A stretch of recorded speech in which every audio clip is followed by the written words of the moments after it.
¿Qué tal? ¿Cómo están? Buenas noches. Nuestro compañero Alfonso Leza está asombrado con la luna. Sí, recomendable. Vino con alma de poeta esta noche. ¿Cómo les va? Como un Buenas romántico. noches. Buenas noches. Absolutamente. Bueno, Absolutamente. luna llena impresionante para los que puedan salir en la tanda. Es Los que hermoso, tengan un es balcón y hermoso, puedan ¿no? mirar, no Sí. se nos vayan de frente a la No, pantalla. una tanda, por en la favor. tanda. No. Es la luna realmente Impresionante hoy, es hermosa de ver, sobre todo cuando Está tiene llena, esas puestas llena. espectaculares. Si no, tengo otra opción. Si querés ir a ver la luna y querés mirar periodistas, entra a YouTube, a la cuenta de Canal 5, y allí nos pueden ver en vivo y te puedes mover con el celular o no, Diego. Mirar la luna y mirar, Y a mirar periodistas, Todo. exactamente. Un lobizón, Alfonso, entonces. ¿no? Qué buenos que son, qué buenos que son los dos. ¿Viste? Vendedores natos. Señores, muchas cosas que están ocurriendo en el país. Bueno, se está entrando en una zona realmente ya de definiciones, con los candidatos en sus últimos actos. Son pocos los días que quedan, digamos, para ir marcando las cosas que aún quedan pendientes. Una nueva encuesta. Recta final. Una nueva encuesta en la jornada de hoy, de Factum. 2 puntos de diferencia favorables también al Frente Amplio, en este caso con un 5% de indecisos. Es decir, hay una tendencia, lo digo como si fuera usted el que lo estuviera diciendo, absolutamente. Hay una tendencia que marca que el Frente Amplio estaría con leve ventaja, pero no hay una definición de la elección todavía. Es eso lo que Sí. ustedes Equipos dio ven. el otro día 8% de indecisos. O sea, es Eso mucho. dio equipos, ¿verdad? Sí. Sí. Es interesante la de equipos porque te muestra también cómo ha sido el trasiego de votos de un lado al otro. ¿De dónde salen? Claro, ¿dónde salen? ¿no? Sí. Eso fue, digamos, el factor más novedoso de la encuesta de equipos. Sí, y si bien todos le dan una ventaja al Frente Amplio, han sido muy cautelosos, planteando claramente que es un escenario abierto, ¿no? Sí, es un escenario abierto con una tendencia, ¿no? Es decir, cuando Sí, claro. asoma uno de los contendientes arriba en el primer lugar, aún, digamos, con ese detalle de estar, digamos, en la zona de riesgo del equívoco, de cualquier manera está marcando algo, pero algo que no parece ser totalmente decisivo hasta el momento y que lo vamos a saber recién el otro domingo. Vamos a ver qué pasa con el debate. Sobre todo por los indecisos, ¿no? Vamos Y hay a que ver ver qué qué pasa con el debate. Si es que ¿Habrá realmente... bueno, los otros días hablábamos aquí y de repente podemos reiterar algo que lo que ya dijimos, es decir, ser repetitivos. Pero ¿realmente el debate va a convencer gente? Y bueno, habrá que verlo. Sí. Habrá que verlo. Sí, Si uno sí. piensa en la estructura tan rígida que se hizo en lo previo, parecería que no. Sí. Pero hay que ver lo que hace cada uno. Sí, porque también dentro ver- de esa estructura rígida, uno de los dos puede marcar un embate ahí, una diferencia que convenza a gente, ¿no? No es solo la estructura rígida, es una campaña con poco riesgo. Sí, ¿no? también. Que uno podría esperar de dos Sí, también. candidatos a la presidencia que no han arriesgado mucho en lo discursivo, que tampoco lo van en el debate. Además de que el formato me parece que no ayuda para eso. Los analistas han dicho en reiteradas oportunidades que los debates no mueven la aguja, pero en un escenario tan abierto, con un porcentaje tan grande de indecisos, bueno, tal vez algo de ahí se pueda morder. Bueno, pero eso es una generalización demasiado.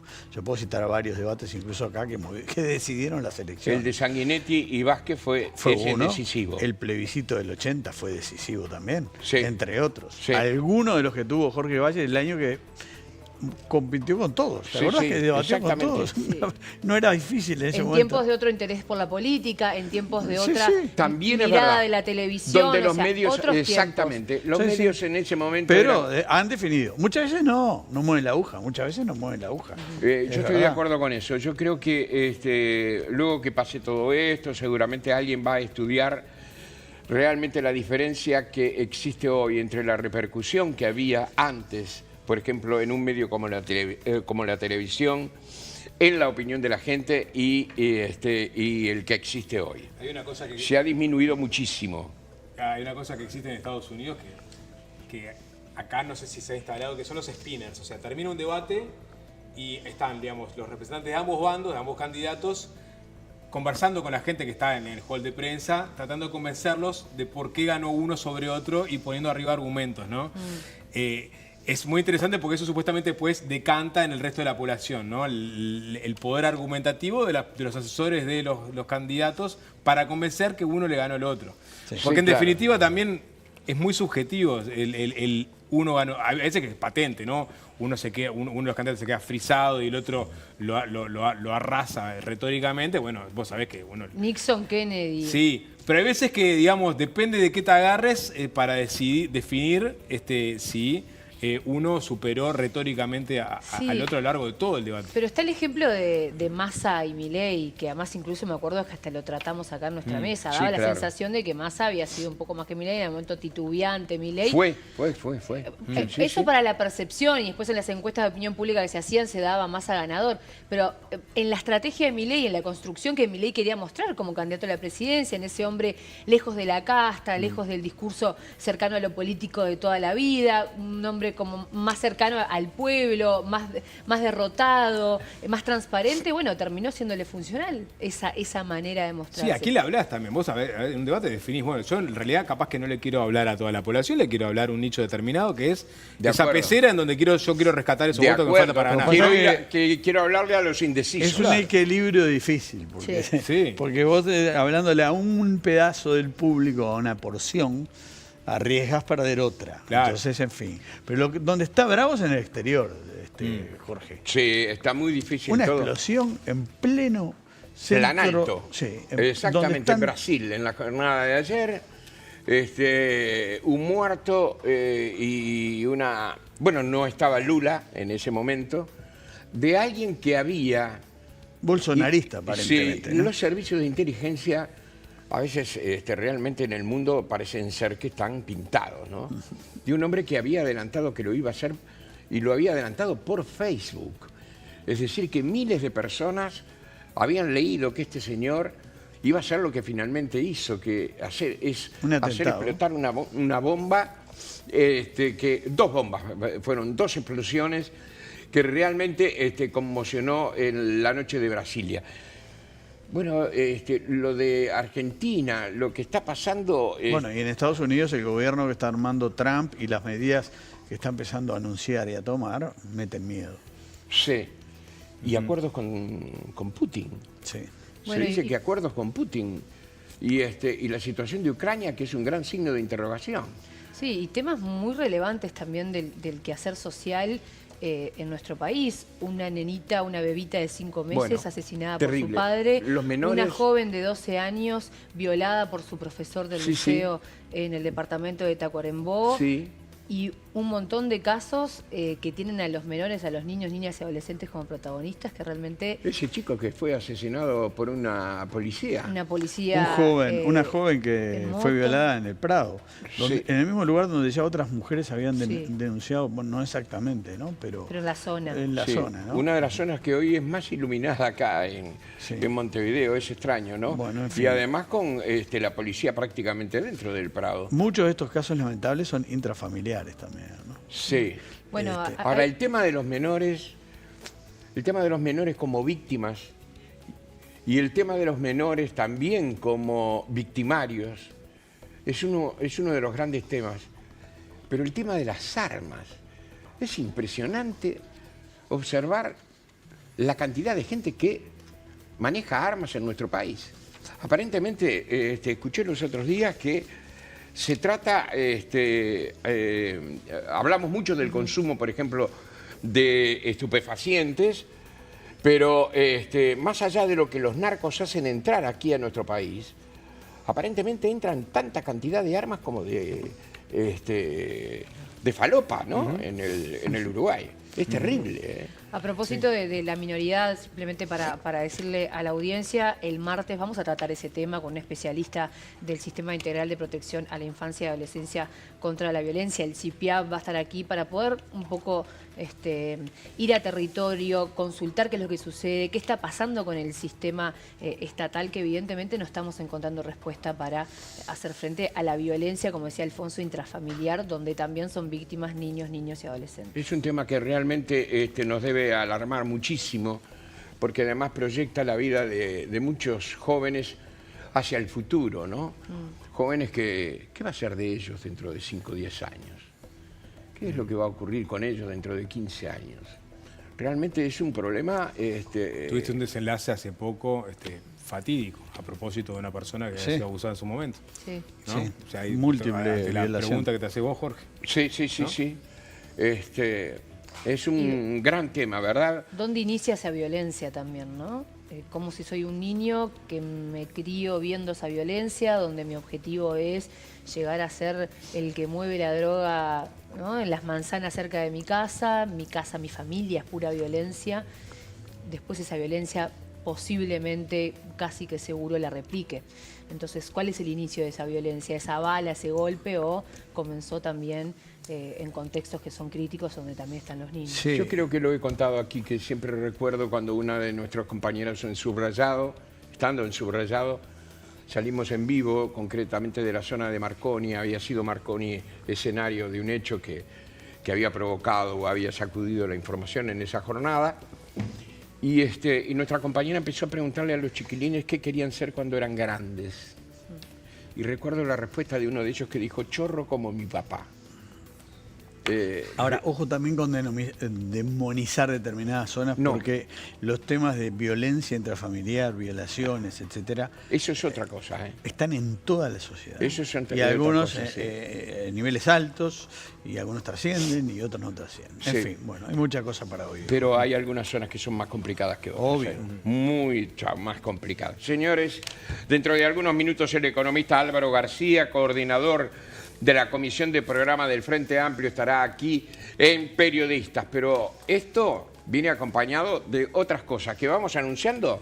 Vamos anunciando otro tema también social que preocupa mucho a la sociedad y que tiene que ver un poco con todo esto que conversábamos. Hoy vamos a poner sobre la mesa el otro lado de las rejas, ¿no? El otro lado de la cárcel, otra mirada del sistema penitenciario. Vamos a hablar del rol de las familias, de las personas que están privadas de libertad. Se estima que el sistema recibe al mes 40.000 visitas. Obviamente no son 40.000 personas, sino 40.000 visitas personas que van, Sí. por ejemplo, semanalmente. Y también otra cifra que impacta, que hay un porcentaje entre un 20 y un 30% de los privados de libertad que no reciben familia y tampoco reciben paquetes ni alimentos que las familias llevan y demás. Hoy vamos a hablar de esta realidad, cómo es tener un familiar privado de libertad, qué rol tiene el Estado, cómo lo vive el niño que va a visitar a su padre, a su madre, a una cárcel. Lo vamos a estar conversando con Daniela Durán, ella es integrante de la Asociación Familias Presentes, y con Leonardo Techeira, dirigente de la Organización de Funcionarios Civiles Penitenciarios, un trabajador que está todos los días conviviendo con esta realidad, así que eso en un ratito. Don Alfonso. Bueno, la columna que había quedado pendiente el martes, que va a ser un análisis sobre, bueno, vamos a hacer más preguntas que respuestas. ¿En base a qué está decidiendo la gente su voto? Una pregunta que hicimos a comienzo de año. Y la incidencia de las redes, es muy polémica, sustituyendo Sí. en buena medida la prensa tradicional. Pero bueno, ya lo vamos a desarrollar al final. Señores, hacemos la pausa. Viene ya Maggie Prado con la nota que les presentaba recién.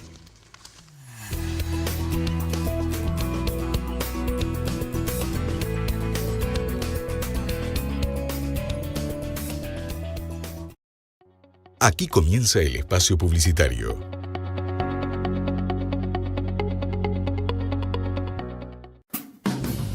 Bueno, muy bien. Qué rápido que todo. Derechos exclusivos.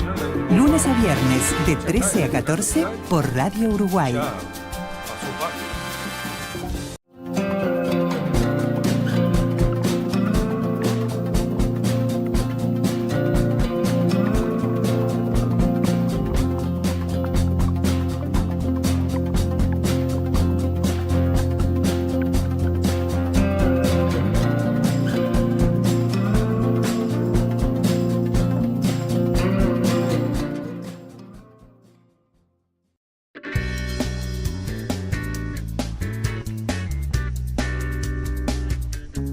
Diseñarte TV es el primer y único programa donde el diseño nacional es el protagonista. Hablamos de moda, arte, interiorismo e innovación. Y por supuesto, de las historias que hay detrás de cada producto. Te esperamos todos los sábados 18 y 30 por las pantallas de Canal 5. Diseñarte TV, sábados a las 18:30. En Canal 5. Uruguay elige presidente y tu voto decide. Debate Presidencial 2024. Álvaro Delgado, Yamandú Orsi. Dos visiones que definen el futuro del país. Debate Presidencial 2024. Domingo 17 de noviembre a las 21. En vivo por Canal 5, su canal de YouTube y las radios públicas. Aquí finaliza el espacio publicitario.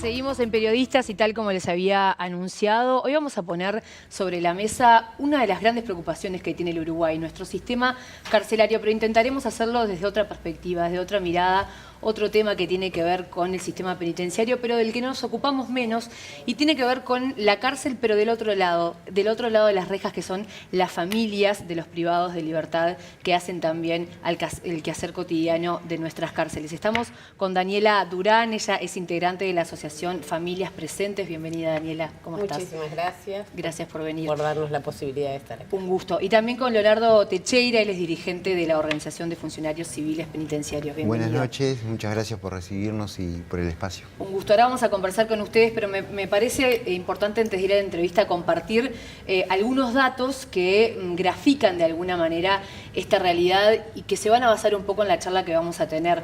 ¿De qué universo estamos hablando? ¿Cuántas son esas familias? ¿De qué gente estamos hablando? Esas familias que visitan a los privados de libertad. Tenemos algunas placas para compartir. Según información del comisionado parlamentario para las cárceles, se reciben unas 40.000 visitas al mes. No son obviamente 40.000 personas, sino que muchas de esas son visitas repetidas, familiares que van semana a semana, pero el flujo es de 40.000 personas. Se calcula también que por cada preso, entre 4 y 5 personas sufren de manera indirecta tener un familiar privado de libertad. O sea, por cada preso, entre 4 y 5 personas se ven impactadas. Pero está la otra cara también, aquellos que no reciben a nadie, y hay un cálculo que también nos aporta el comisionado parlamentario, que entre el 20 y 30% de los presos no reciben visitas y tampoco paquetes, ni productos de higiene, ni alimentos, y el riesgo de los que no tienen familias aumenta exponencialmente, y eso también es un dato que nos aporta el comisionado parlamentario. La situación compleja de las cárceles lleva a que las familias deban gastar dinero para acercar comida, productos de limpieza y otros artículos, y según estima también el comisionado parlamentario, por cada visita la familia gasta unos 2.500 pesos en los artículos. Ahora Daniela me va a corregir si no estoy en lo correcto, me va a contar cuál es su experiencia, por lo que se estima que se gastan 10.000 pesos al mes solo en artículos de comida y de limpieza, de la que se tiene que hacer cargo la familia, porque bueno, el sistema tiene muchas falencias y a veces hay que tomar el guante para que ese familiar pueda sobrevivir dentro de la cárcel. ¿Estás de acuerdo con estas cifras, Daniela, que te presento? Sí, ¿Te lamentablemente sí. Los primeros años de prisión de mi hijo estuvo en la cárcel público-privada, que ahí no tenés que llevar alimentos, solo tenés que llevar productos de limpieza, yerba, podés llevar tabaco o cigarrillos, pero no, después podés poner plata porque tienen como un kiosco, pero no, de alimentación no podés llevar nada. Bien. Pero después cuando pasa el CONCAR, ahí sí. ¿Cuánto gastas hoy? Y a veces es relativo. Yo tengo la suerte de que mi hijo está en una celda donde los otros 4 compañeros también tienen visita o reciben caja, porque uno es del interior del país, recibe caja. Eso también ayuda porque ellos colectivizan lo que tienen y dentro de todo nos comunicamos y bueno, necesitamos esto, necesitamos lo otro, o sea, pero habría que ver las filas, ¿no? Las bolsas con las que carga la familia, que cargamos la familia. Porque después que vos pasás la entrada del CONCAR tenés que caminar alrededor de 10 cuadras para llegar a los módulos, gente mayor, gente con niños, con los paquetes. Ahora vamos a hablar de las condiciones del ingreso, que es todo un tema, ¿no? Y vos seguramente también nos vas a poder aportar, pero para abrir el tema, tener un familiar preso es estar en un estado de alerta y angustia constantemente, ¿no? Sí, con el estado de situación que están las cárceles. Se te instala en el living de tu casa. El miedo. El miedo. ¿Cuál es la relación, el vínculo que hoy hay entre la institución, entre el Estado y las familias? ¿Cuál es la comunicación? ¿Cuál es el nexo? ¿Existe? No, prácticamente a demanda nuestra, golpeando una puerta, golpeando otra, esperando que alguien te conteste, enviando notas, pero no, lamentablemente no. Bien. Lamentablemente no existe. Leonardo, ¿cuál es el rol del operador penitenciario para con las familias Bueno, en esto del nexo? Justamente el rol en su principio fue como de cercanía, de generar ese enlace, ¿no? de habilitar, digamos, de construir o volver a construir muchas veces esos vínculos que se pierden en el proceso, ¿no? De la persona que pierde su libertad, digamos.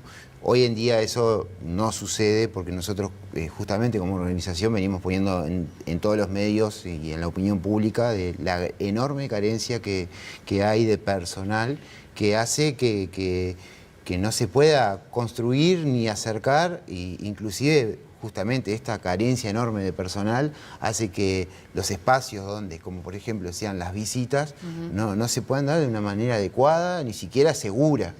Porque ya el hecho de que hay un trabajador para 130 internos, para sacar a ese interno, a llevarlo a un espacio de visita, eso ya te genera una demora porque solamente hay uno para sacar a un montón de internos. En esa dinámica tampoco se puede generar muchas veces cosas terribles que están pasando en los espacios de visita, que se están dando peleas, se están dando situaciones complejas que justamente hoy no se puede dar atención como se requeriría. Exactamente. Hablabas, Daniela, de esas largas filas, ¿no? Y aquellos que no atravesamos esta realidad lo hemos visto, por lo menos en imágenes, generalmente mujeres haciendo filas a la intemperie. ¿Cómo son esos mecanismos de ingreso? ¿Qué te piden? ¿Qué te hacen? ¿Qué tenés que mostrar? ¿Qué no? Primero te tenés que registrar, llegás y te registrás. Ningún ingreso a la cárcel tarda menos de 2 horas y media, ninguno. Después vas a hacer una cola con tu paquete y esperás que te vayan llamando y ahí revisan absolutamente todo, sacan todas las cosas que van en bolsas transparentes, huelen la yerba, huelen el tabaco. Esto lo hace la policía, generalmente la republicana, y tú pasás por un escáner. Hay diferentes prendas que tú no podés ir con capucha, no podés ir vestido de negro, no podés ir vestido con ropa camuflada.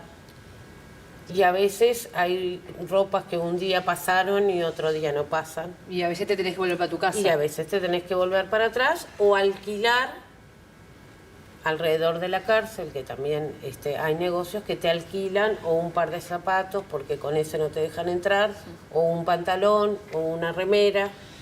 ¿Y la revisión es solamente por escáner? ¿No hay prácticas de revisión directa? En algunas unidades que no tienen escáner, sí. ¿Y qué les hacen a las familias? Y tienen que bajarse, desnudarse, bajarse la ropa interior, toser. ¿Y cuando hay niños? También. ¿Es igual? Es igual. Es igual. Vos llevas un bebito que recién le cambiaste el pañal, lo revisan, le sacan el pañal, se lo tiran y tenés que tener otro pañal para ponerlo. Leonardo, Petit dice que el riesgo de los que no tienen familias, que no tienen visitas, aumenta. Que el hecho de tener familias que te visiten, sobre todo cuando el vínculo es sano, ¿no? A veces después se pueden generar, obviamente, problemas. ¿Ustedes lo ven a la práctica con el contacto con los internos, aquellos que quedaron ahí y no los vio nunca más nadie, que su comportamiento empeora? Sí, absolutamente, porque, a ver, hay una cuestión de supervivencia, podríamos decirlo hoy en día, porque sabemos que la alimentación que se da en las unidades penitenciarias es menos que insuficiente, mucho menos. Las personas que quedan relegadas, que quedan sin vínculos familiares, tratan de sobrevivir de alguna manera, de conseguir algo para comer, algo para subsistir, y la pérdida de ese vínculo, que no solamente muchas veces es el de alcanzarte un alimento, sino que también darte para adelante, por así decirlo, tratar de transformar o cambiar algo, hace en la persona un retroceso tremendo, tremendo. Y no nos olvidemos también de que estas personas, hoy en día hay un hacinamiento altísimo. O sea, hoy ella decía que su hijo estaba con 5. Quizás tiene suerte de que está con 5, porque hay lugares, celdas que están de a 8. Y a veces en esos 8 ninguno tiene visita. Y con todavía la poca posibilidad de no tener patio, con la muy poca posibilidad de no tener patio, esa posibilidad de generar un vínculo, de progresar, claro, se vuelve cero. Cuando uno tiene familia, tal vez si tiene hijos, pareja, es por lo menos la zanahoria de voy a intentar cambiar para poder salir a la afuera, pero lamentablemente hay un sistema que no potencia esto. Siendo un factor, como decís vos, determinante para la recuperación, para la reinserción, el sistema parece ir todo lo contrario, porque como familiar vivís un montón de violencias. Pero... Sí, no, eso ni que hablar. Digo, aparte se supone que se tienen que rehabilitar. La sociedad le tiene que dar la posibilidad de rehabilitar, porque perdieron su libertad porque cometieron unas faltas en la sociedad. Pero no pueden estar bajo violación de derechos humanos. Vos tenés que llevarle el colchón, llevarle la sábana, llevarle la frazada, todo, llevar la lamparita. Absolutamente todo lo que a vos se te puede ocurrir, las bananas cortadas al medio, las manzanas cortadas para no vayas a llevar quién sabe qué adentro de la manzana. Todas esas cosas que vos lo ves un día a la semana. En el CONCAR se puede ir 2 días, pero la familia también tiene que trabajar. Vos podés ir un día del fin de semana, porque tampoco podés perder de trabajar, porque es como si vos tuvieras a otra casa que mantener afuera. Paralela. Y con la espada, con eso en la garganta de que no sabés lo que puede pasar, porque es un día a día, momento a momento. Y Daniela, tú podés tenerle mucho amor a tu hijo y otras familias también, y ser persistente y tener incluso hasta los medios para poder hacerlo, pero debe ser desgastante. ¿Conocés historias donde ese vínculo se empieza a dilucidar, se empieza a dejar, y después cuando sale de la cárcel, ya ese vínculo se rompió? ¿Sucede? Muchas veces los ves cuando salen. Nosotros estamos en la cola para entrar y salen, que les dan la libertad, y se van solitos caminando. La persona se va solita por el camino con su cédula y la plata de un boleto. ¿A dónde va? Si no tiene un lugar donde ir, ¿qué creemos que va a pasar? Si no vamos construyendo una afuera.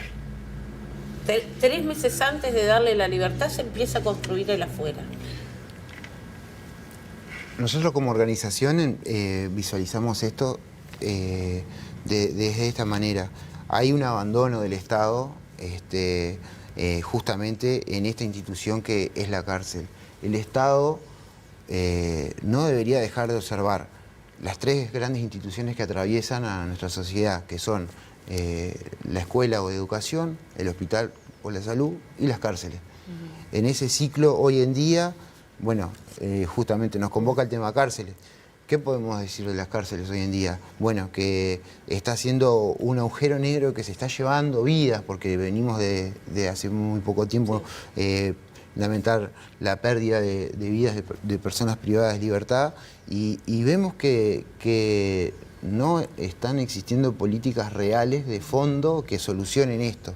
O sea, venimos de un gobierno del Frente Amplio que puso un modelo de trabajo, ahora tenemos otro modelo, pero ninguno de los modelos ha dado una respuesta real de fondo que atienda a esta situación de una manera integral, porque no podemos ver esta situación como, está bien, las personas cometen un delito, las encerramos y quedan ahí 8 o 10 años y bueno, está.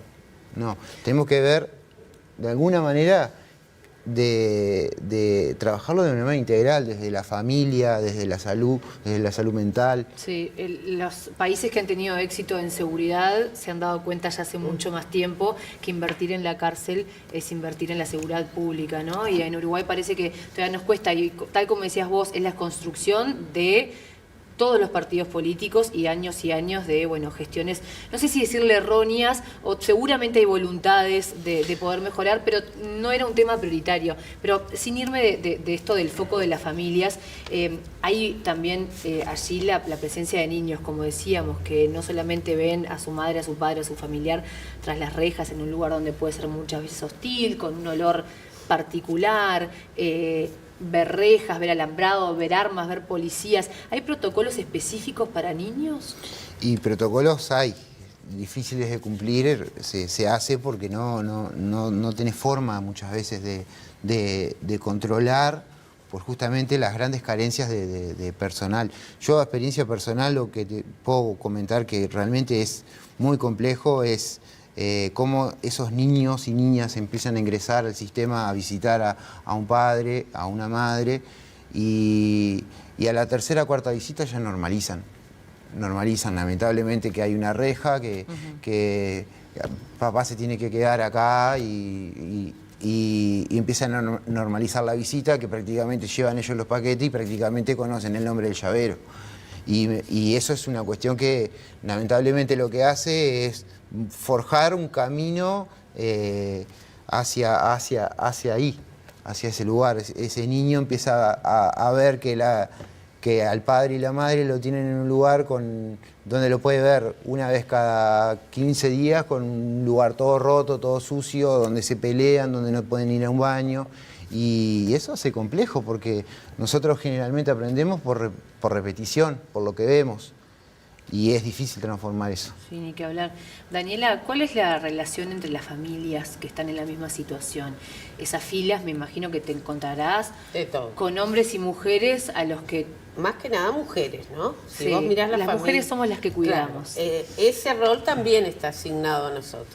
El 90% son mujeres de todas las edades, con niños, que te parte el alma haciendo horas de cola con niños, con sol, con frío, pero sobre todo mujeres. ¿Y qué pasa en ese micromundo de convivencia? Y bueno, y uno trata de pasar lo más desapercibido posible y hacer la cola calladito, quietito. Era interesante lo que hablabas de los niños. Nosotros como familias presentes estamos haciendo un trabajo en las cárceles que se llama En la Fila. Este próximo sábado vamos a la unidad número 1 y armamos juegos, repartimos libros para los niños que están haciendo la cola, tienen un lugar para pintar, mientras que esperan, ¿no? Dotar esa experiencia de otras sensaciones. Claro, que sea, a veces pueden entrar con un globo, que les regalamos, van animadores, hacerle más ameno, porque el niño también después llega un momento que no quiere ir. Claro. Juan Miguel Petita ha propuesto alguna vez que sería interesante tener un call center donde se le tenga informada a la familia de si su familiar está enfermo, si fue agredido, cómo está. ¿Te parece que sería pertinente? Y la información siempre es pertinente, la información siempre es pertinente. Creo que el estar informado, porque muchas familias deambulan de un lugar para otro porque no saben, vos, un familiar te queda privado de libertad y no sabés qué tenés que hacer, a dónde tenés que ir, qué va a pasar, cuándo lo van a si queda la unidad número 1, que ahí ahora está la cárcel preventiva, si va para otro lado, cuándo lo van a llevar, no sabes nada. Nos quedan muchas cosas por conversar, seguramente tendremos otras oportunidades de seguir abordando el tema, las asimetrías que deben haber en las cárceles, ¿no? De una a otra son bien distintas, pero también uno se queda con la sensación, Daniela, que la familia paga por el preso con todo este proceso, tan doloroso también para ustedes. Sí. Gracias por la visita, gracias por animarse a poner el tema sobre la mesa. Bien importante, ojalá que podamos tener otro encuentro, pero con cambios reales. Gracias a ti. Muchas gracias por darnos esta oportunidad. Un gusto. Daniela Durán, integrante de la Asociación Familias Presentes, y Leonardo Techeira, dirigente de la Organización de Funcionarios Civiles Penitenciarios. Nos vamos a la pausa y seguimos con Periodistas.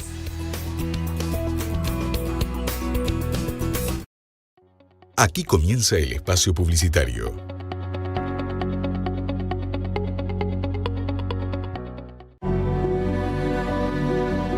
Y yo voy a leerles el texto de la jura, y esto dice así: juráis a Dios y prometéis a la patria cumplir y hacer cumplir en cuanto de vos dependa la Constitución del Estado Oriental del Uruguay, sancionada el 10 de septiembre de 1829 por los representantes de la Nación.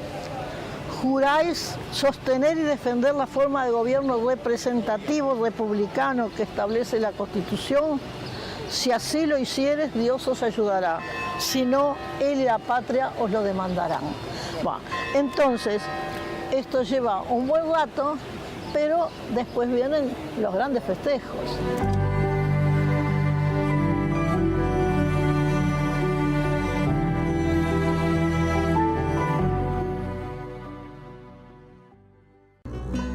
El próximo viernes 6 de diciembre, a las 20 horas en la Sala Citarrosa, La Mufa presenta su nuevo disco Mar Adentro, una recopilación de versiones en vivo de su nuevo repertorio. Previo a su gira lanzamiento en Buenos Aires, La Mufa nos invita a transitar con ellos los nuevos caminos musicales que empiezan a trazarse en su nuevo disco. Viernes 6 de diciembre, 20 horas, Sala Citarrosa. Entradas en venta en Ticantel, redes de cobranza y boletería de la sala. Uruguay elige presidente y tu voto decide. Debate Presidencial 2024. Álvaro Delgado, Yamandú Orsi. Dos visiones que definen el futuro del país. Debate Presidencial 2024. Domingo 17 de noviembre a las 21. En vivo por Canal 5, su canal de YouTube y las radios públicas.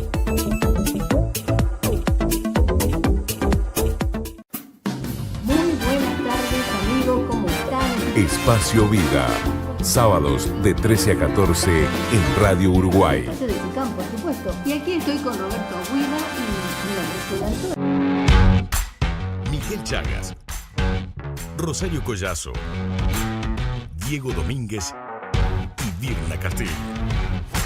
Un nuevo equipo para un nuevo modo país. Te esperamos de lunes a viernes a las 9. En Canal 5.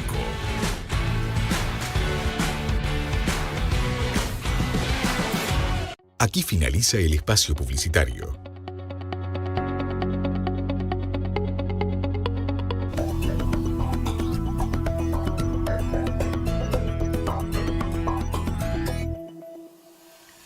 La semana pasada ustedes recuerdan que estuvimos hablando con integrantes de la Comisión de Programa de la Coalición de Gobierno o de la candidatura de Álvaro Delgado, como ustedes quieran llamarle. Bueno, hoy vamos a tener a alguien que es muy conocido, que ha tenido también una actividad pública que es muy estimada a nivel general, es decir, reconocida a nivel general, exdirector de la Oficina de Planeamiento y Presupuesto, el economista Álvaro García, que es coordinador de la Comisión de Programa del Frente Amplio. ¿Qué tal, Álvaro? ¿Cómo Bien, te va? buenas noches, un gusto. Contador. Contador, está bien. Ese es un problema, Me acuerdo que con Astori teníamos ese problema. Contador. Bueno, no, pero economista, él es de seguro. la época que era contador público hacendista o contador público economista. Ambas profesiones se denominaban contador. Claro. En mi época ya estaba dividida, contador y economista. Y ahora está el administrador también. Bueno, vamos a empezar con algunas de las cosas que seguramente tienen que ver con la actividad que has desarrollado. Algunos dirigentes de la coalición han señalado que el Frente Amplio no tiene programa. ¿Cuál sería la respuesta de Álvaro García? Que tiene programa, por supuesto, va a decir que sí. He escuchado. Esta es la respuesta. Esa es la respuesta. No, lo he escuchado, sí. El Frente tiene un proceso estatutario histórico de construcción programática donde en este documento los autores son unas 6.000, 7.000 personas, por lo menos. ¿Cuántos? 6.000, 7.000 personas. ¿Y cómo en se el ponen Congreso de acuerdo solo 7.000 personas para...? Eso es un gran tema. Un gran Hubo secreto. alguna propuesta de escribir un libro sobre este proceso, porque es un proceso que yo creo que no tiene parangón en los partidos políticos. En Uruguay seguro, en América Latina habría que ver y en el mundo no sé. En la elaboración, en no la en la elaboración del aprobación. programa, porque nosotros arrancamos con Ricardo Ehrlich, que es el copresidente de la Comisión de Programa, inmediatamente después del plebiscito de la papeleta rosada contra la LUC, que fue, si no me equivoco, 27 de marzo del 2022. Estuvimos prácticamente 2 años trabajando con la Comisión Nacional de Programa, que es una representación estatutaria del Frente con todos los partidos, los sectores, mejor dicho, del Frente, y representación de las bases. Y 1 año y medio después, 1 año y 3 meses después, se elaboró una propuesta de bases programáticas, que era otro librito que seguramente alguno recuerda, que se puso a consideración de toda la estructura del Frente, que son 6.000, 7.000 compañeros y compañeras, y ese libro se discutió durante 4 meses, 5 meses. En el Congreso de fines de 2023 se termina aprobando esta propuesta, que es una propuesta que lo pone al Frente de cara al futuro, porque hay algunas definiciones bien relevantes que de alguna manera se pudieron haber ido elaborando durante los 15 años de gobierno del Frente, pero que no estaban escritas. La definición de un desarrollo integral, de un desarrollo sostenible. Esto es bien importante. Ayer estábamos escuchando a Gabriel Odone y hacía especial hincapié en algunas de las tendencias mundiales que hoy existen y que no pueden ser soslayadas por ninguno de los partidos políticos hoy. Cambio climático, crisis ambiental, la revolución tecnológica, los cambios geopolíticos en el mundo, el incremento de las desigualdades, la irrupción de los feminismos. Artificial, dijo él. Claro. Inteligencia artificial. Sí, yo te he visto preguntar y la preocupación de ese tema, si bien importante, está en el programa Al Frente con un capítulo, como un emergente asombroso de lo que es la revolución tecnológica. Pero si nosotros pensamos lo que eran nuestras vidas antes de estos aparatitos y lo que son ahora, y lo que implica en la interacción humana, es insoslayable. Y hasta la dependencia. Entonces, ¿no? Una preocupación bien grande. Nosotros en el periodo pasado hicimos en la Oficina de Planeamiento y Presupuesto un estudio del Uruguay a largo plazo, y hay una estrategia de desarrollo 2050 de Uruguay. Yo estoy convencido de que si no trabajamos con una mirada de luces largas, va a ser difícil que cambiemos estructuralmente el país, y además va a ser más difícil ponerse de acuerdo. Porque cuando tú tirás las luces largas, es más fácil para los partidos ponerse de acuerdo. Entonces, de ese antecedente surge el encarar este programa, estas bases programáticas, con esa mirada, con ojo de futuro. ¿Programa o bases programáticas? Pues es muy difícil poner todo lo que va a ser un gobierno. Formal, claro, la definición formal es bases programáticas. Y son las bases como los cimientos programáticos que quienes sean candidatos del Frente van a tener que cumplir, porque el Frente, entre otras cosas, es la suscripción de un programa único. Esta coalición, movimiento que existe hace 50 y pico de años, tiene como uno de sus puntos centrales un programa único. Y viene cumpliéndolo todos estos años. Entonces, después de las bases programáticas, empezaron a haber las bajadas a tierra diferentes. Antes de las elecciones internas formalmente la comisión trabajó hasta la generación de unas 33 prioridades programáticas y se elaboraron diferentes documentos hasta que empezaron a trabajar más directamente los equipos de los candidatos.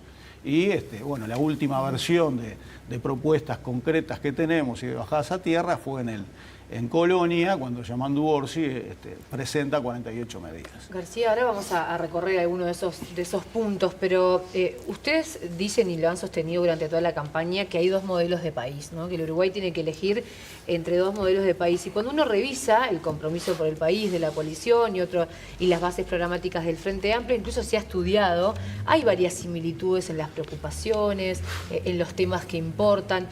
¿Dónde radican esas diferencias de esos 2 modelos de país? Yo encararía la respuesta por el lado económico, y ahí tenemos diferencias importantes, y las coincidencias bienvenidas. El tema es que después las coincidencias, además de escribirlas, hay que cumplirlas, y hay que lograr tener la voluntad política y las mayorías necesarias como para llevarlas adelante. Entonces, las coincidencias que existen, bienvenidas. Yo no creo que haya 2 miradas estructuralmente diferentes del Uruguay. Una de las ventajas que tenemos en esta campaña electoral es que todos los partidos, y bueno, los dos candidatos que están ahora, que tienen chance, ya pasaron por el gobierno y por la oposición. Y eso a mí me parece, no lo digo de ahora, lo dije hace muchos años, el primer gobierno del Frente, que me parece que eso también da madurez en ambas partes, como para bajarse del caballo y decir, bueno, reconozcamos que hay temas en los cuales nos equivocamos ambos y que tenemos algunos puntos en común en los cuales vamos adelante. Esas son las Ahora, cosas que les parecen, las diferencias. Sí, en las diferencias yo digo que hay diferencias importantes. Yo no puedo entender que un equipo económico no hable de desigualdad, por ejemplo. En el Frente no podemos entender eso. Para nosotros el crecimiento económico tiene que estar acompañado de un crecimiento de las posibilidades de todas las personas. Y esto implica en una sociedad que nosotros imaginamos, que nosotros queremos, mayores niveles de equidad a nivel de la sociedad. Y eso durante los gobiernos del Frente hay gráficas muy gráficas que implican que hubo crecimiento económico y que hubo una reducción importante del índice de Gini, que es el que mide la desigualdad de las personas, la diferencia entre ricos y pobres. Y lamentablemente en este periodo de gobierno ha habido crecimiento, un crecimiento bajo, pero ha habido retrocesos en la igualdad. Yo creo que la diferencia entre ricos y pobres se aumentó. Entonces, ahí tenemos una diferencia importante. No está en el lenguaje, no está en el vocabulario del equipo económico en la atención a este punto. Yo decía hoy al principio, una de las tendencias mundiales que tenemos hoy en día es las tremendas diferencias, las desigualdades que existen a nivel mundial. Uruguay es el país más igual, la región más desigual, que es América Latina. Uruguay tiene posibilidades de dar fuertes pasos en esto. Uruguay, a partir del vallismo de los primeros años del siglo XX, elabora una matriz, bueno, país modelo se llamó en su momento, pero que tenía como norte el tema de que nadie fuera más que nadie y que eso se pudiera verificar en la práctica. Eso no es fácil, pero nuestra mirada eso es fundamental. Tampoco se habla de pobreza. Cuando se habló de pobreza en este periodo se le erró, se manejaron números equivocados. ¿Pero no se habla o se manejan números equivocados? Se habló hace infantilización de pobreza es una coincidencia, ¿no? Sí, eso sí, sí. Pero hace 2 rendiciones de cuentas se quiso hablar desde el equipo económico como diciendo, bueno, bajó la pobreza infantil. Había bajado un tramo en un periodo corto. Se le corrigió la plana, ya ni siquiera desde el sector político, desde colegas de ustedes que bueno, analizaron la información y lo plantearon.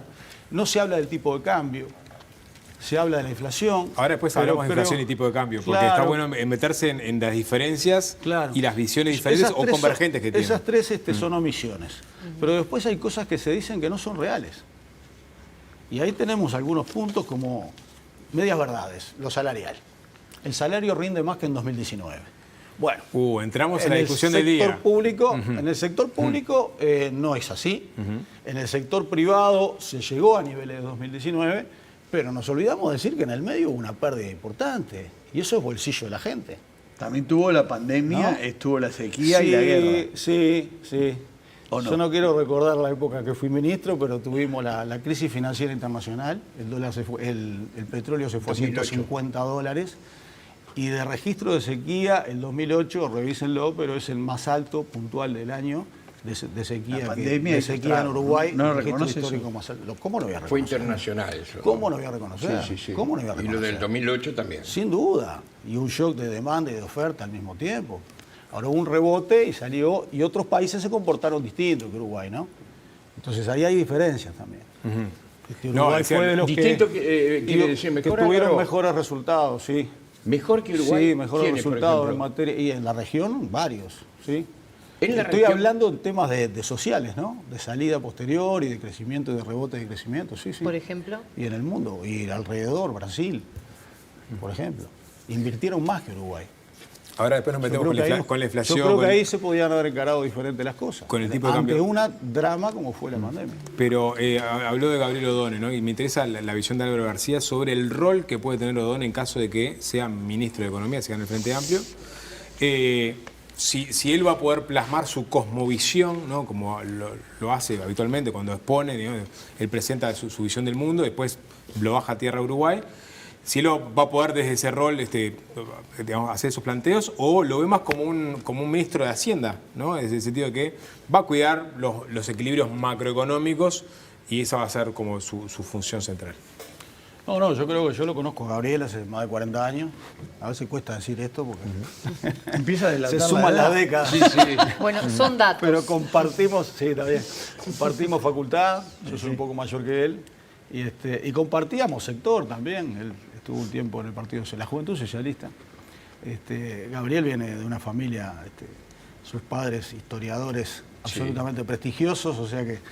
Blanca París de Odone tiene una obra sobre Artigas que es realmente memorable, ¿no? De referencia. Sí, y él recibió, y su cosmovisión es una cosmovisión de persona de izquierda, con la sensibilidad que veníamos hablando antes. O sea que yo, digamos, creo firmemente que va a cumplir el rol de llevar adelante el programa del Frente Amplio con una visión de responsabilidad, de cuidado económico, de los equilibrios macroeconómicos, nada demasiado diferente de lo que fue la administración del Frente de sus 15 años, que lideró, ya sea desde el Ministerio o desde otros lugares, Danilo Astori, sin ningún tipo de duda.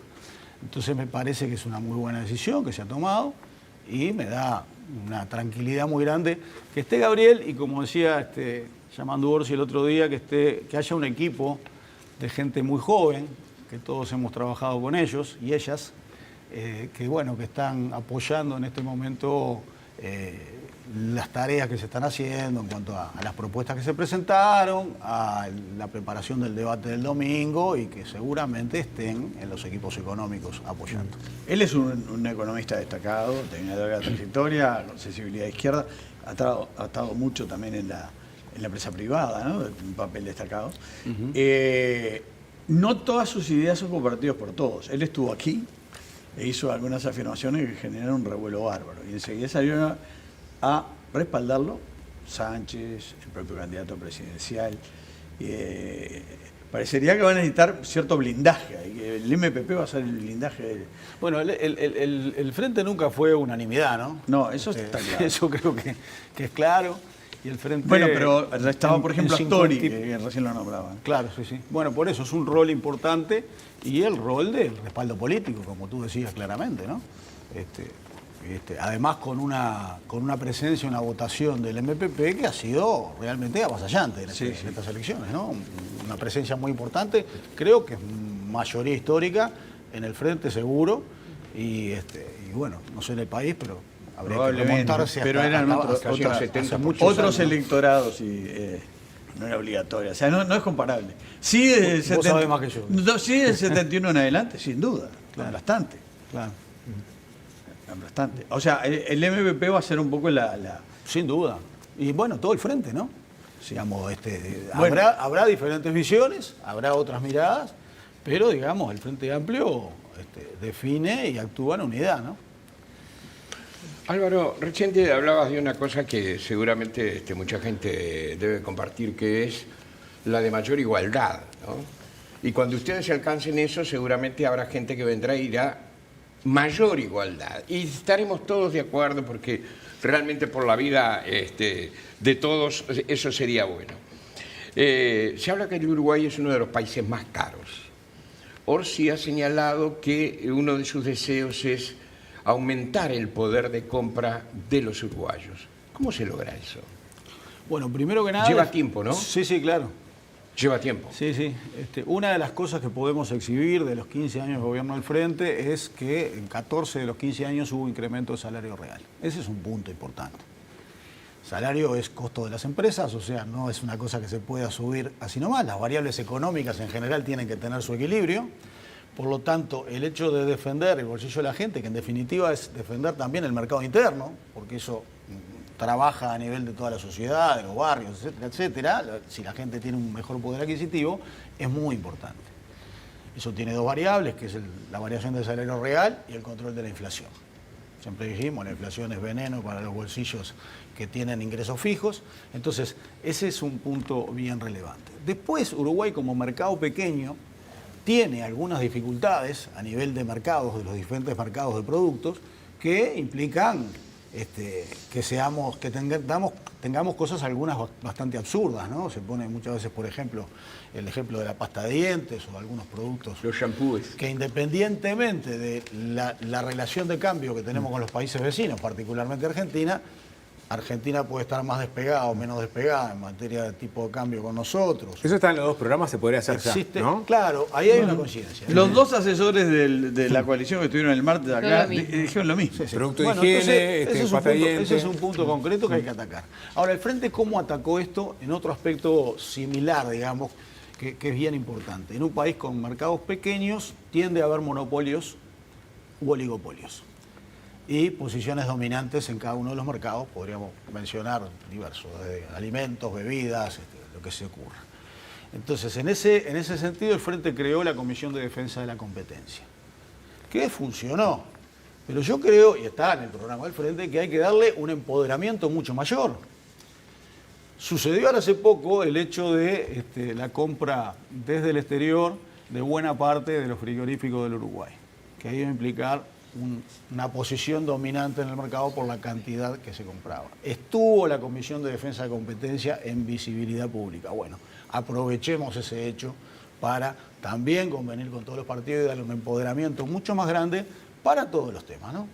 No solo cuando viene gente de afuera a comprar, y en este sector, sino en todos, porque muchas veces sucede que hay empresas grandes que abusan de su posición de mercado, con prácticas comerciales abusivas, que se llama, y no dejan entrar a empresas chicas, a diferentes lugares. No quiero nombrar. Está ocurriendo hoy eso. Ha ocurrido, sí, ocurre permanentemente por el tamaño de mercado. Históricamente, ¿no? Y por la situación monopólica en algunos casos, o oligopólica en otros. Entonces, ese es un caso muy importante. Otra medida importante, nosotros la hicimos cuando yo estuve en el Ministerio de Economía y Finanzas de 2008 a 2010, como control de inflación, es la Comisión de Defensa del Consumidor y la transparencia en materia de precios.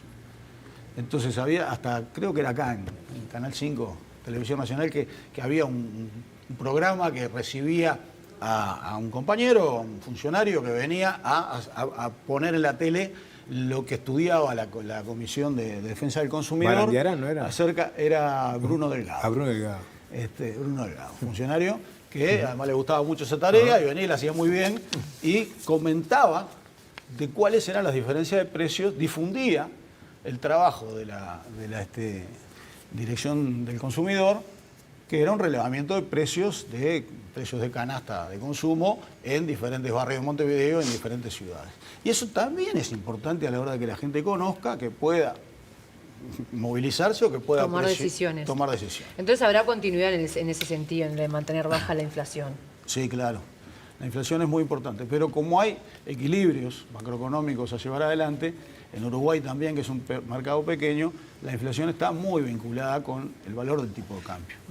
Entonces, en ese sentido, nos parece que en este periodo, y esa es otra diferencia, también hubo una mayor ortodoxia en el manejo del Banco Central. A veces hablaba poco el equipo económico de inflación, el que hablaba más era el Banco Central, y se miró una parte sola de la realidad, cuando el Banco Central también tiene como mandato el equilibrio de la moneda y el poder de la moneda para el desarrollo del país. Pero no me asustes, Álvaro, ¿qué va a ser? ¿El dólar pum para arriba? No, ya estuvimos 15 años y vos viste cómo fue este tema. Claro. No exento de protestas. Pero a partir de eso, ¿qué decís? ¿Qué va a hacer? ¿Qué va a pasar con el dólar? Manejo más equilibrado. Porque una cosa es el tipo de cambio nominal y otra cosa es el tipo de cambio real, que depende de la relación entre el tipo de cambio y la inflación que tiene cada país, pero también depende de, cómo se puedan ir mejorando los niveles de eficiencia, de productividad. Una banda de flotación, para ser más competitivo. Una banda de flotación, por ejemplo. No, para mí, no, la política cambiaria no va a variar, que es la misma que hay desde 2003. Protestas van a tener siempre, siempre hubo. Claro, hay sectores que siempre protestan por el precio del dólar. Tengo algunos ejemplos anecdóticos con personas que quiero, pero flotación, que es una flotación lo que se llama sucia, que es teniendo en cuenta los ingresos de dólares o las salidas de dólares que pueden afectar el tipo de cambio en el mercado, bueno, estar atento a una herramienta potente como es el Banco Central para realizar intervenciones solo para una terminología de peluquería, para cortar las puntas, digamos, ¿no? Para tratar de minimizar y darle una mayor certidumbre al mercado de que el dólar va a flotar, de que no va a explotar un día como explotó en el 82, como explotó en el 2002, que va a flotar y que podemos protestar en el medio, pero que tampoco va a haber oscilaciones importantes por temas muy coyunturales. Bien. El próximo gobierno va a partir con un déficit fiscal similar al que dejó el Frente Amplio, ¿no? Alto.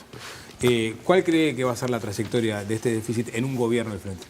Bueno, ese es uno de los temas que están en la categoría de cosas que no son reales, ¿no? Pusimos en orden las finanzas públicas. Y no se puede decir eso. Porque si en el 2019 tener un déficit fiscal de 4,4 era un despilfarro, estaban encendidas las luces rojas, y hoy en día estamos en un 4, era 4,3, 4,4, y hay otro problema que se está dando que el Frente lo encontró cuando llegó en 2005, que es la deuda no registrada, que se llama deuda flotante. Ni siquiera estoy hablando de las carreteras, ¿no?, que se hicieron a través de la CNE. ¿Deuda externa o deuda? No, deuda local con proveedores.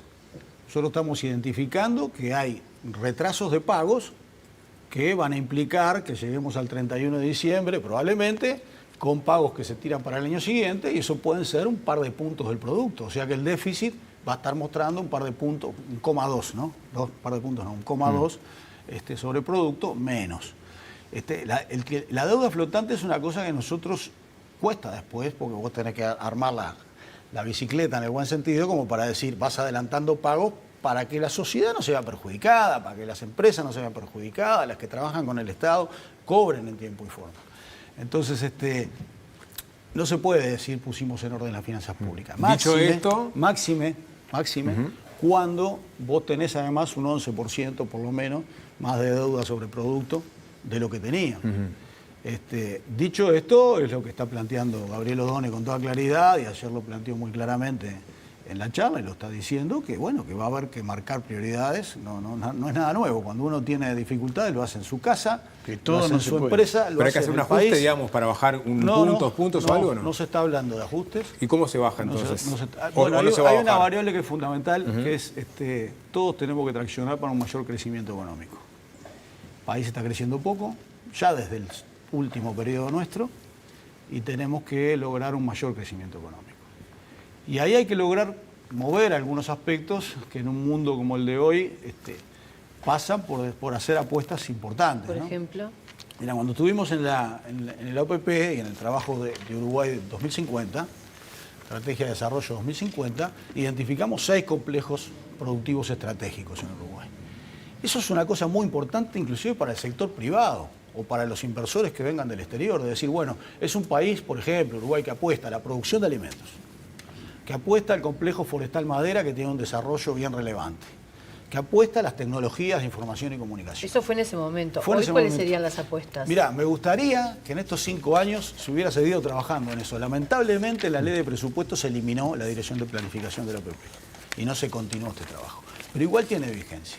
Lo que pasa es que tenés que, digamos, en caso que el Frente gane, está establecido las bases programáticas de que tiene que haber una estrategia de desarrollo país. Ese es un gran antecedente. Me parece que hay que retomar ese trabajo. Y esos 6 complejos productivos estratégicos, no tengo duda. Me quedaron nombrar 3. ¿Y nuevos? Déjame nombrarlos después, si no pues, pasamos a...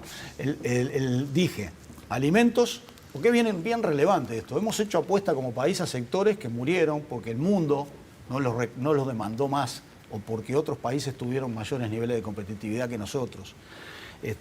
La producción de alimentos, forestación, la forestal madera, las TICs, ahí está. El turismo, las industrias culturales y las energías renovables. ¿Cuáles serían las industrias? Y puede haber otros. ¿Cuáles serían las industrias culturales, perdón? Y Uruguay, hay cosas que son increíbles. En Uruguay con mucha dificultad económica. Audiovisuales, por ejemplo. Audiovisuales, que ha crecido muchísimo en los últimos años, ya sea en del producción exterior propia vienen. o servicios. Ayer estaban filmando una película. Absolutamente, y creo que se podría ir bastante más lejos. Me parece que es Pero en todo eso que no nombraste, solo, industria editorial, teatro, música. Entiendo. Pero en usted cree que esos eso no 6 puntos que nombraste, perdón, ¿cuál sería el cambio? Porque se ha continuado. El trabajo que se hizo, Alfonso, fue mirar el mundo, ver las tendencias mundiales en todos estos temas, tendencias de los consumidores, gusto de los consumidores.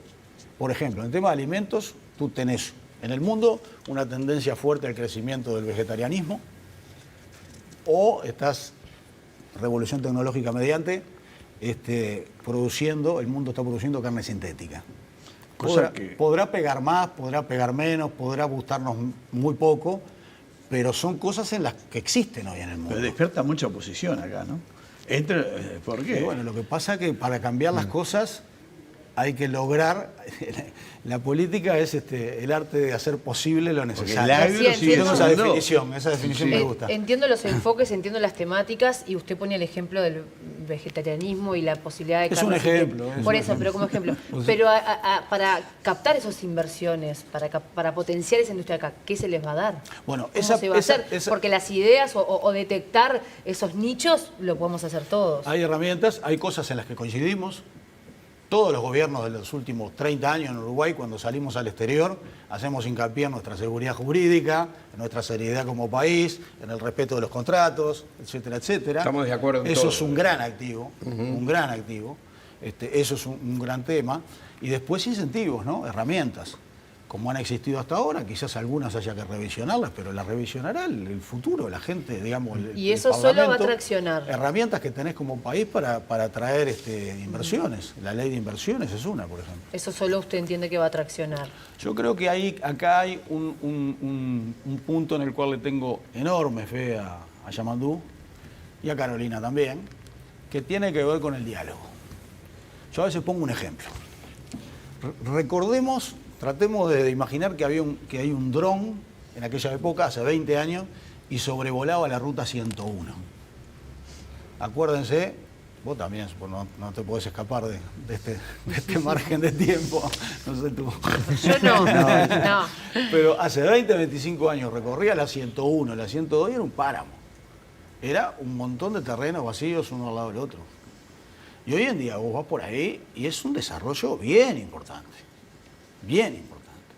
Y ahí hay incentivos, hay trabajo conjunto del sector público y del sector privado, hay sentarse a entender las necesidades, hay el entender del hecho de decir, bueno, hay un ganar-ganar, acá hay empresarios que van a tener una regla de juego más claras y se va a generar empleo a caballo de esto, hay un uso de las políticas públicas a favor de eso, es un Estado que trabaja conjuntamente. Es esa mirada en la que nosotros creemos que al Uruguay lo levanta y lo saca. Hablando de colegas, hablamos del futuro ministro si gana el Frente Amplio. ¿Y cómo juzgó usted es director de UPP, o sea, una amplia experiencia en eso. ¿Cómo se juzga la gestión de Isaac Alfie, sobre todo en la época demoníaca de la pandemia, ¿no? No, a ver, personas me parece que no. Yo acá, acciones, ¿no? Jerarcas. Bueno, en las acciones. Aquí a mí me parece que fue un error importante, pero son visiones distintas. Acá hay una visión bien distinta. El hecho de eliminar la visión de largo plazo. Yo en algún momento sentí hablar un poco hasta peyorativamente de este tema, me dolió, pero me parece que es una acción que el país tiene que retomar. Y no se creyó en eso, ¿verdad? Pero que se eliminó la mirada de largo plazo, se hizo hincapié en otros temas. Esta mirada, el Estado tiene que mirar a largo plazo. Desde la CIDE, desde el año 61, liderada por Enrique Iglesias, donde estuvo Wilson Ferreira Aldunate, Danilo, que era, y otros economistas que después, Servino estaba también. Un grupo de gente, gente muy joven, muy valiosa, que se formó en ese punto, tiró unas líneas a largo plazo. Varias de las cosas que se hicieron después en materia agropecuaria en Uruguay tuvieron que ver con Pero ¿y durante la pandemia en sí mismo era posible mirar a largo plazo? Yo creo que se podía seguir porque era un costo muy bajo, un grupo de gente estudiando esto y darle una continuidad. No, hay una mirada filosófica distinta, una mirada filosófica. Yo no digo que sea de toda la coalición, Fue un gobierno... porque cuando hablo con otros integrantes de la coalición vinculados a lo económico, creo que coincidimos en que es necesario tener una mirada económica más de largo plazo. ¿Pero es realmente posible una gestión en la OPP sin mirada a largo plazo? O sea, ¿fue una gestión cortoplacista? Y OPP es Oficina de Planeamiento y Presupuesto. Si vos no tenés planeamiento, te queda una oficina de presupuesto. Por eso, pero Que entonces si incluye no el tuvo mirada a manejo largo de la plazo, descentralización. no cumplió objetivos ni metas. Mirá, cuando llega el frente hay un primer intento de mirada a largo plazo, que es la primera después de la... Sí, miento. Es la primera después del primer periodo de OPP predictadura, que pasaron como 13 directores de planeamiento en ese momento, incluyendo a Ramón Díaz, que hizo un plan, por más contradictorio que parezca, ¿no? Porque era un poco la onda de aquella época. De hecho, se creó en el 66, ¿no? Claro, en la reforma constitucional. Claro. Bueno, en esos años, hasta el 73, hubo 13 directores de OPP. Después de ahí se trabajó prácticamente con la oficina en términos de corto plazo, en otras tareas. Bien, el Frente llega y hace un trabajo en el primer periodo de Tabaré, que se llamó Uruguay Tercer Siglo, que fue una base para el trabajo más sistemático. Yo creo que el país tiene que trabajar sistemáticamente en esto. Veo muy bien el trabajo del Parlamento en la Comisión del Futuro, y me parece que tendría que ser complementario. He visto en países importantes, europeos, cómo se trabaja en este sentido, y hay miradas estratégicas. Le preguntamos por la OPP. Bueno, la OPP es el lugar que tiene el Estado uruguayo para hacer esto. Bien. Así, para responderlo de manera corta, ¿verdad? Álvaro, un tema que tiene mucho de político, pero que está en el primer plano, digamos, de las preocupaciones de los uruguayos, y que yo creo que plantea una de las exigencias mayores que tienen los candidatos a ser presidentes en nuestro país: la seguridad pública. Frente Amplio, seguridad pública, Yamandú Orsi. Inversión. Exacto. ¿Qué nos decís a propósito de eso? A ver, es uno de los 3 temas prioritarios. En Colonia se planteó, es uno de los tres ejes centrales. Es uno de los temas en los cuales el Frente va a entrar fuerte. Es uno de los temas planteados ayer también por Gabriel Odón en esta charla de ayer. Es un tema en el cual, hoy yo empleaba la expresión bajarse del caballo. Me parece que es uno de los temas en los cuales sí o sí. Yo estaba escuchando un poco las versiones anteriores, los temas humanos, profundamente humanos que esto genera a nivel de la sociedad. Lo vimos en las noticias todos estos días, nos parte al medio, nos parte como sociedad también, porque hay algunos procesos que nos pegan en la línea de flotación de lo que ha sido el Uruguay siempre. En cosas comunes a esos dos modelos o esas dos visiones, en cosas comunes que tenemos todos los partidos, de convivencia. Entonces, me parece que tenemos una enorme oportunidad ahora de hacer las cosas en serio, de tomar el tema en serio, de no hacer política, de no hacer demagogia. ¿No se tomó en serio con en este tema? Yo creo que sí, a ver, cada uno con su mirada, y tenemos diferencias, y creo que hubo equivocaciones en ambos gobiernos, pero no podemos esperar más en este tema. Sacarlo de la lucha político-partidaria. Exactamente. ¿Qué quise decir con en serio? Hay cosas que tenemos que reconocer que tenemos coincidencias. Y muchas veces cuando se trabaja mucho más a nivel de técnicos. Entonces, no tengamos problema en decir que estamos de acuerdo en esas cosas. Compartámosla. Una de las propuestas que creo que puede haber un consenso importante, vinculado también con los temas que ustedes estaban hablando antes, es el tema de la creación de un Ministerio de Justicia y Derechos Humanos para, entre otras cosas, sacar de la órbita del Ministerio del Interior el tema de las cárceles y colocarlo en otro ministerio. Eso es un hecho porque lo proponen todos, ¿no? Lo dijeron los asesores de la coalición. Exacto. Claro. El hecho tiene que suceder. Y en tema de seguridad la gente eso es lo que yo decía al principio. No es solo esperar que las cosas se escriban, sino que también se logre la manera de hacerlas. Entonces, ahí yo podría decir una serie de cosas que me parece que es imprescindible que existan, pese a que en nuestro gobierno pudimos haber tenido fracasos en algunos temas, pero no se puede no tener un buen salario de la policía, no se puede no tener un muy buen equipamiento de la policía, en chalecos, en material rodante, en armamento, no se puede no tener inteligencia y trabajar mucho con inteligencia.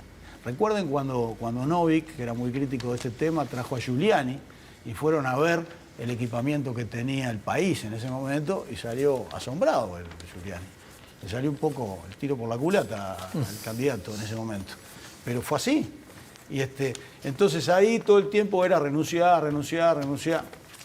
Bueno, me parece que tenemos que encarar distinto.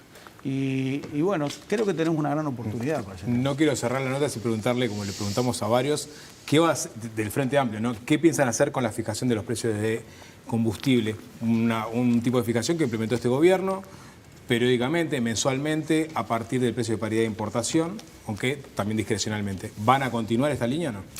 Lo definirá el equipo que esté al frente y mi opinión es que nosotros tenemos una empresa pública que, como se demostró en el último periodo del Frente, refinar agrega valor. Hubo que corregir, yo participé en reuniones con la Ursea porque el precio de paridad de importación con el que siempre se comparó y todavía se sigue comparando al día de hoy para ver el pasado, estaba mal.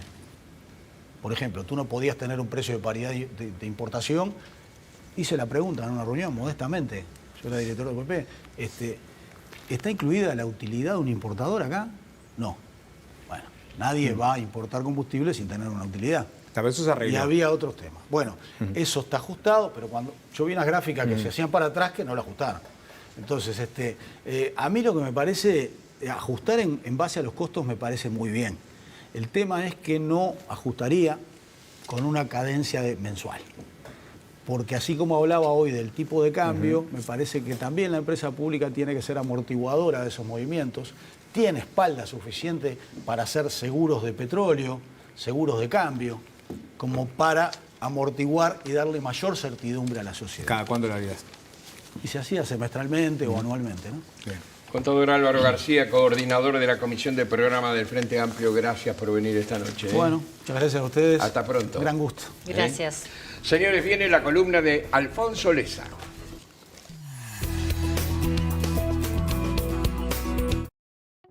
Aquí comienza el espacio publicitario.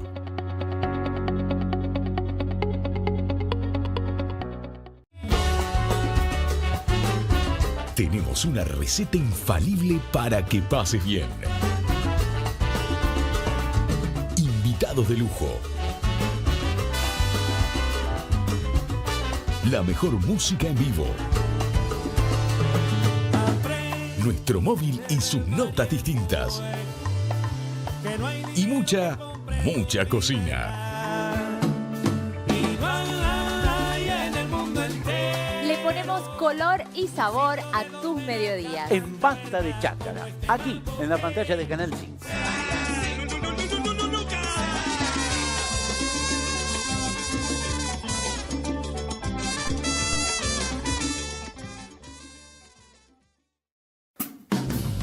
Comenzamos este espacio informativo. Informativo Uruguay.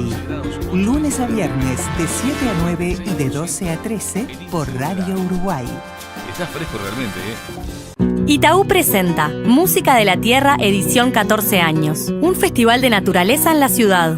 Sumate a una celebración súper especial con la presencia de grandes artistas de Iberoamérica: Lenine, Silvia Pérez Cruz, Yamandú Costa, Marta Gómez, Juan Falú, Hugo Fatoruso, Juan Quintero y muchos más.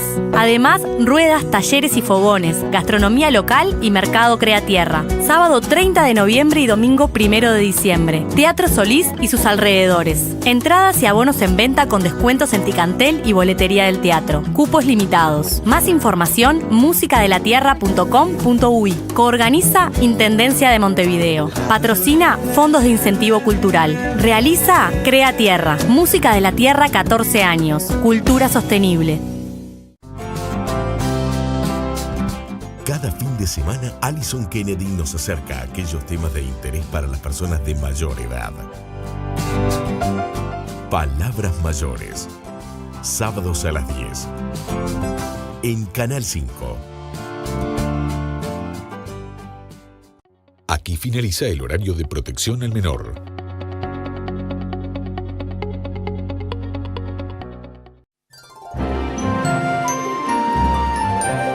Después de un día lleno de emoción,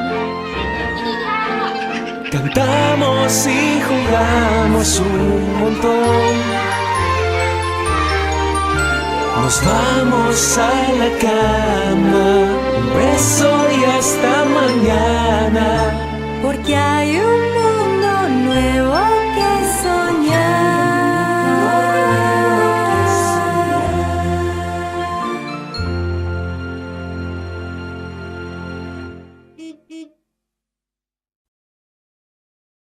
Aquí finaliza el espacio publicitario.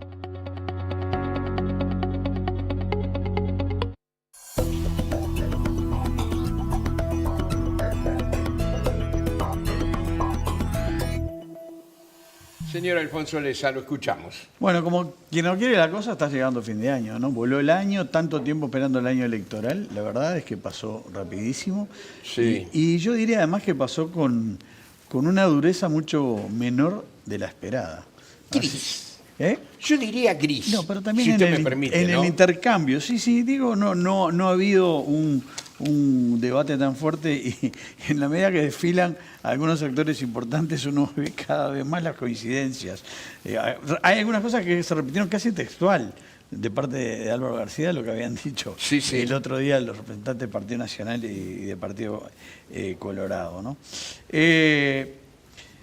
El año electoral transita con algunas novedades que van a tener impacto en el futuro, eso no hay duda.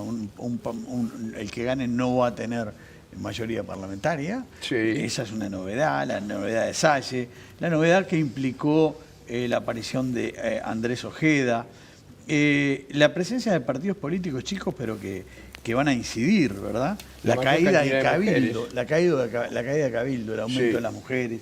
O sea, hay una cantidad de cosas nuevas y la ratificación de que hay un país dividido en dos y la acusación, de alguna manera, pero con tenue, ¿no?, de que un bloque se han acusado mutuamente de que no se han atendido mutuamente, ¿no? No han gobernado con sus mayorías propias sin atender al otro. Ahora hay algunas... No es nuevo eso.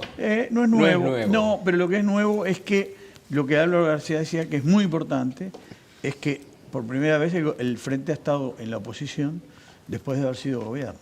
Es verdad. Eso es una novedad. Después de probar el Poder Ejecutivo. En el 58 me voy lejos cuando pierde el partido. ¿Es verdad? El Partido Colorado le preguntan a Luis Valle por qué estaba tan preocupado y él dice, porque nosotros no sabemos ser oposición y ellos no saben ser gobierno. Nunca fueron gobierno. Es la maduración de un partido. Cuando fuiste oposición, después fuiste gobierno, después hiciste un tramo de oposición, bueno, ahí ya te puedes recibir de partido hecho y derecho. No digo que no hubiera sido partido de frente, pero ahora sí, digamos, completó el ciclo. Y en este panorama nos hacemos rápidamente algunas preguntas que me las había hecho a comienzo de año. Y es ¿por qué vota la gente? En fondo, ¿en función de qué? O sea, voy a plantear más preguntas que respuestas. ¿Por el candidato? ¿Por el partido? ¿Qué tanto importan los programas? Esos programas que nos mostraron el otro día. Todos vinieron. Vienen con el programa y dice, ¿qué tanto importan? ¿Qué es lo que predomina? Yo tengo algunas ideas sobre esto, pero bueno, ¿el corazón o la razón? El corazón. ¿La tradición o la ruptura? La ruptura de lo que está pasando. Seguramente no hay una respuesta única a todo esto. Es un conjunto de hechos. Y bueno, estas preguntas nos interpelan no solo lo del Uruguay, sino que nos interpelan también a partir de lo de Estados Unidos, ¿no? Y obviamente la llegada de Internet y todo lo que implica de las redes ha cambiado. Si estas preguntas eran difíciles de responder, la potencia que tiene Internet y todas las redes han complejizado mucho más la respuesta. Porque estas preguntas se hacen de hace tiempo. Es verdad. Pero esto ha complejizado mucho más. ¿Gana el que más invierte en las redes, por ejemplo, o el que invierte mejor, alineándose con lo que quiere la gente? Esa es una pregunta de siempre, ¿no? Sí, es verdad, pero ahora potenciada también, me refiero también por los nuevos... Yo creo, sinceramente, que el contenido concreto del peso de los programas no pesa demasiado. Lo que pesa es saberlo simplificar. El Frente, por ejemplo, hoy tiene como un paradigma, algo que en realidad no tiene contenido programático, es sabremos cumplir. Sí. ¿Qué significa esto?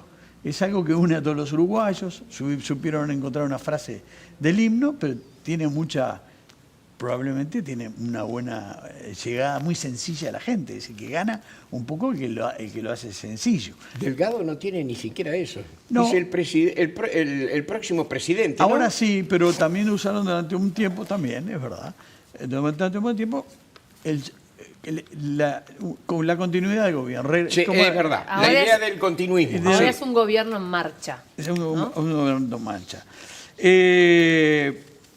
También es cierto, las redes tienen muchos críticos. Hay gente que ha estudiado mucho esto, Giovanni Sartori, un destacado analista y digamos, un estudioso internacional muy respetado, advirtió hace mucho tiempo, sobre el riesgo que tenía Internet y el riesgo que tenían las redes.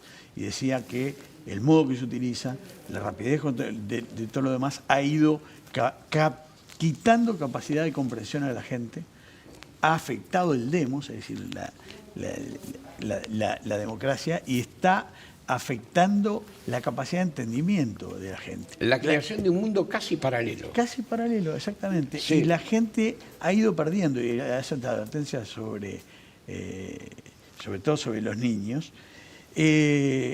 capacidad de concebir las cosas que no se ven. O sea, es cada vez más importante el tema de la imagen, sobre el tema de la palabra, sobre el tema de la lectura, y según él y muchos otros, eso es dañino. El caso de las redes. Hay una investigadora que estuvo en Estados Unidos, en la elección, quería estudiar el caso de Hawái, en esta elección, donde ganó Kamala Harris, pero siguió la elección paso a paso con los republicanos y con Trump. Y salió alarmada. ¿Por qué? Porque los republicanos se movían en un mundo paralelo, con redes paralelas a las verdaderas, o a las principales, armaban sus propias burbujas y lo único que hacían era repetir y repetir cosas absolutamente no creíbles, no ciertas, y que llegaban en algunos casos al ridículo. Eso, digamos, hace una advertencia sobre lo que ella vivió. No tenemos mucho más tiempo. El tema es muy amplio, involucra muchas cosas.